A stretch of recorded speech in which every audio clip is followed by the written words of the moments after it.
Hi everyone, I'm Jack. I'm Katie Rivera. I'm Holly Wilson. Hi, my name is Nolan Verespi. So the vaquita. The vaquita is a cetacean, a porpoise endemic to the Gulf of California, which lies in western Mexico, beneath California and Arizona. Um, They are generalists in diet, so it means that they eat a variety of marine organisms, including fish, cephalopods, and crustaceans. They reach a maximum length of about 135 to 140 centimeters in length, which is about 53 inches, and they live for about 20 years. Um, Background. The vaquita is the world's smallest and most endangered cetacean. Not much is known about it until more recent times in the 1900s. The original population estimate from the 1990s accounted for a few hundred individuals within the Gulf of California. And the most recent 2023 survey has estimated there to be only 7 to 13 individuals left in the wild.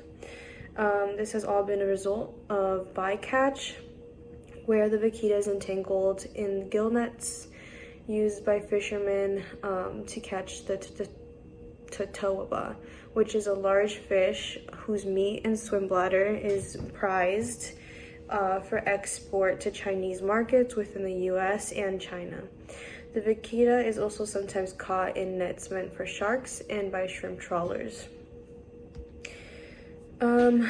Here we have a picture of the totoaba in the fisherman's hands, arms, and below it is the vaquita. So they're similar in size, and you can see why they are caught so often in nets that are set out for this fish.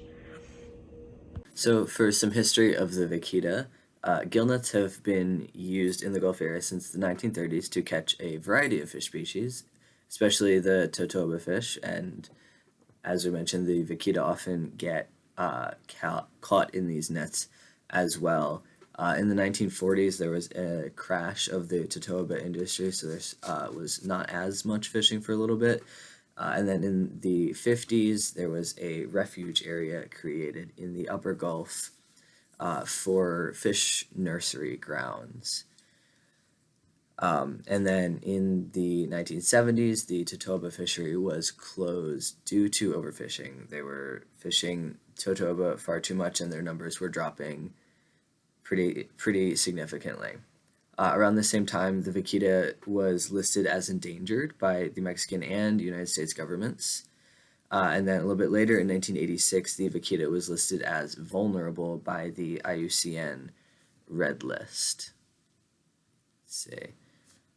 In the 1990s, they designated a biosphere reserve in the upper Gulf of California. This area did not allow gill nets with a mesh size over 10 inches, and it also did not permit any shrimp trawling. Shrimp trawlers also often caught vaquita as bycatch because of their small net size. These protections were meant to obviously protect the vaquita, but it wasn't really enough. So in 2005, they created a specific vaquita refuge in the upper Gulf. This was intended to sort of be a little bit stricter on the regulations of the biosphere reserve.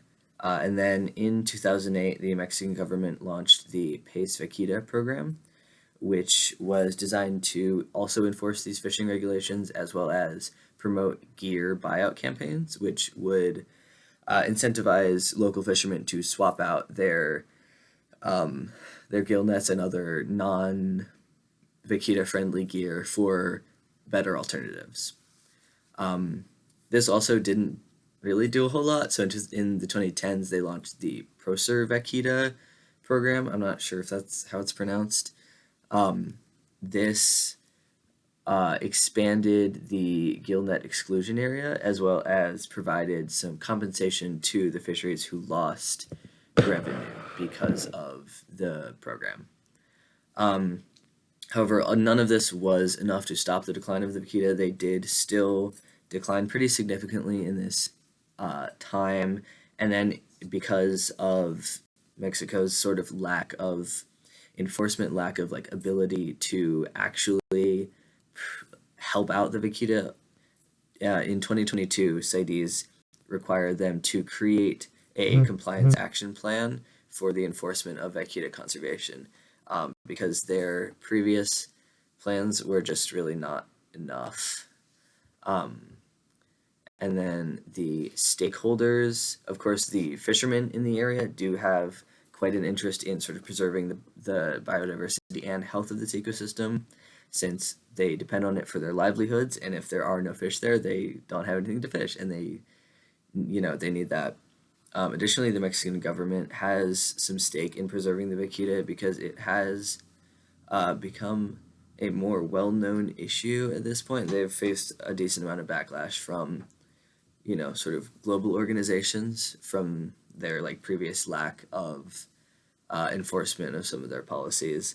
And there are also quite a few conservation programs, local and international, that are doing a lot of work to help out the vaquita, to enforce fishing regulations, and to attempt to get their population numbers back up. Some of these include Vaquita CPR, as well as Sea Shepherd and Viva Vaquita. The two pictures below are the Golfo de Santa Clara, Mexico, and San Felipe, Mexico. The reason why they're pictured is to show why fishing is so important to the economy and the local community. As you can see, the infrastructure is not great. The houses they're living in isn't like high-rise condos and things like that. It's a very low-developed, and working with the resources they have and not being too egregious with the resources they do have.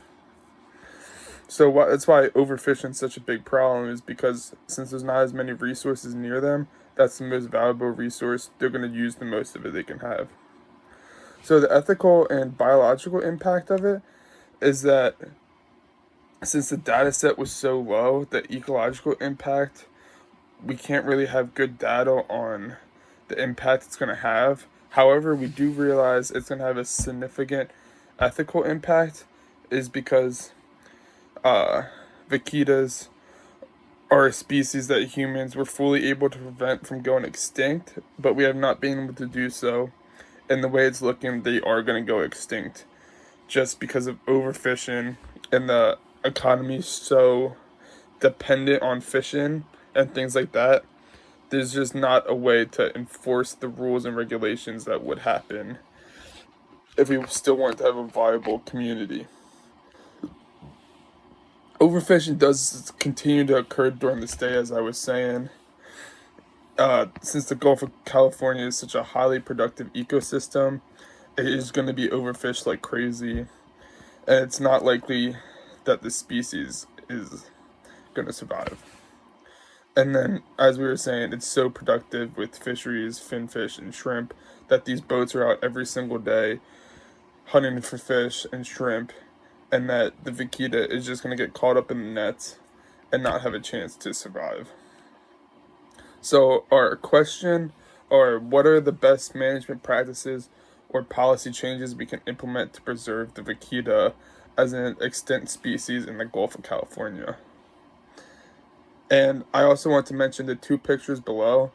Those are of vaquitas, one in a net and one of people holding it. And on Google, there's really not much. Since the population's so low, there's not many pictures of people with vaquitas or even vaquitas in the wild. And basically our presentation has, if not almost all the pictures of vaquitas that are on the internet. 4 objectives. The goal of this management plan is to increase the number of vaquita while taking into account the needs of the local community. For instance, overfishing is the biggest problem. Must be stricter regulations about the types of nets that are allowed. For instance, as you see on the right is a net that does trap the vaquita constantly. It is also important that the vaquita be provided a safe habitat as well as sanctuary from fishing gear. For the actual plan, our objective 1 is further prevent the sale of Todoba or other illegally caught fish. So that means discouraging of catching in the sale of it in local and foreign markets. Our objective 2, create management zones for reporting bycatch and managing local use. There should be no part of the zone that is not watched. Objective 3 is support the transition to more sustainable fishing gear. Using different fishing gear would include using a pot to catch species including lobster, shrimp, and octopus. Objective 4 is educational awareness. Educational awareness would allow locals to understand the importance of the species. Objective 5 is to promote Vaquita regeneration. This would include finding different areas that can be useful for protection of the species. Areas of protection would include coastal corals or finding another habitat in general. We do not want to hold them in man-made captivity due to them becoming stressed. Here are 2 examples of 2 different fishing pots. For our evaluation, we measure vaquita population size in the upper Gulf of California.